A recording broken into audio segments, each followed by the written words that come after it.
Сәлем қыздар, бүгін біз сіздермен жаппасай деген тамақты дайындаймыз. Бұл да бір оңай тамақтың бір түрі. Күнделікті тамақты аптасына бір рет ауыстыратын әртүрлі тамаққа осындай жаппасай деген тамақты дайындаймыз. Сонымен біз ең бірінші еленген ұнымызға бір жұмыртқа қосып, тұз суда қамырымызды дайындап аламыз.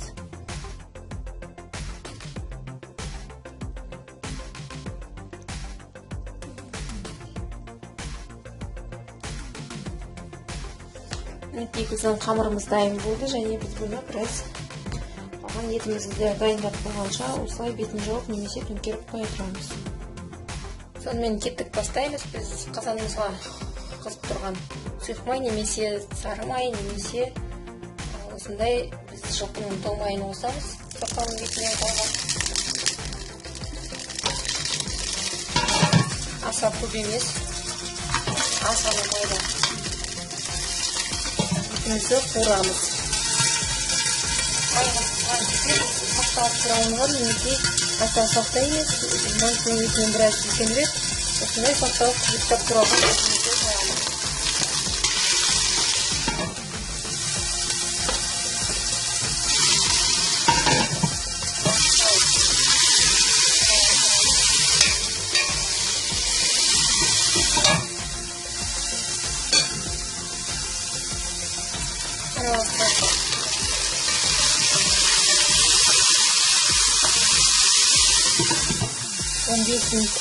Қорсақ, сол бізге жеткілікті. Және де етіміз қуырылып жатқан кезде сіз өзіңіздің қалауыңызша қызанақ немесе томат пастасын қосып жіберсеңіз болады.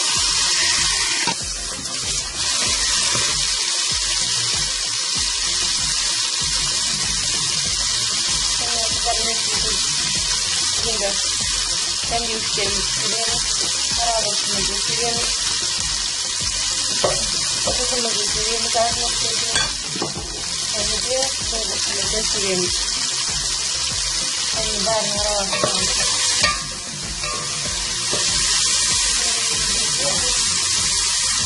Қаптап тұралынған пиязымызды қосамыз.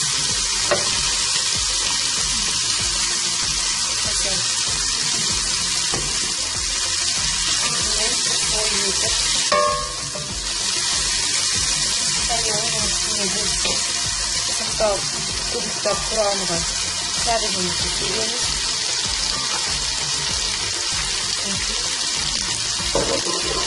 Және бұның үстіне біз сәбізіміздің үстіне тағы бір слой етіп пиязымызды көбіктап құрамыға саламыз. Және осылай біз 5 минут көлемінде бұқтырамыз. Мінекей қыздар, біздің тамағымыз, етіміз, сәбізіміз, пиязымыз бұқтырылды, және біз оның үстіне сақталып тұрған қабатымызды себеміз. Және осының үстіне бірден біз сарымсағымызды осындай көлемде қосып сарымсағымызды себеміз. Және оның үстіне біз бұған дейін қойған болгар бұрышын тәтті себеміз. Оның үстіне біз сақталып тұрған картошкамызды себеміз.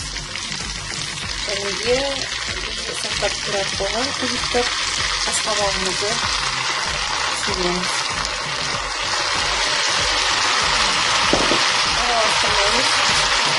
Қазіргі себебі езіліп кетуі мүмкін. Тек осылай бірдей көлемге қойып, үстіне бір кесе салқын сұйық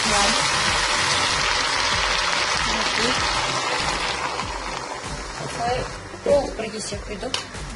Және бетін жауып, орташа отта 30-40 минуттай бұқтырамыз. Және қыздар, біз бұған дейін дайындаған қамырымызды фруктозының көмегімен ұн себе отырып, жұқалап жайып аламыз. Қыздар, біз қамырымызды жұқалап жайып алып, оны төртбұрыштап кесеміз.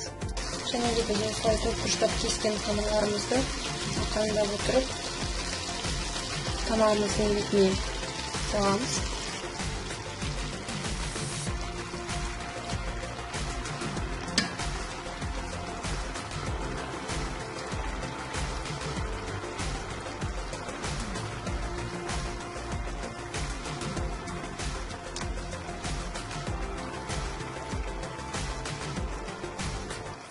Және де біз қамырымызды салған кезде бір жерін ашық қалдырамыз кішкене.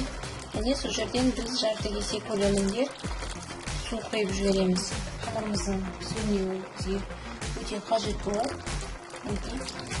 Қамырымыздың үстіне шығармауға тырысамыз. Және де қалған қамырымызбен осы тесікті де бітеп қоямыз. Бұл сыртқа шықпай, қамырдың астында қалатындай етіп. Мінекей біз барлық қамырымызды салып болуға даядық.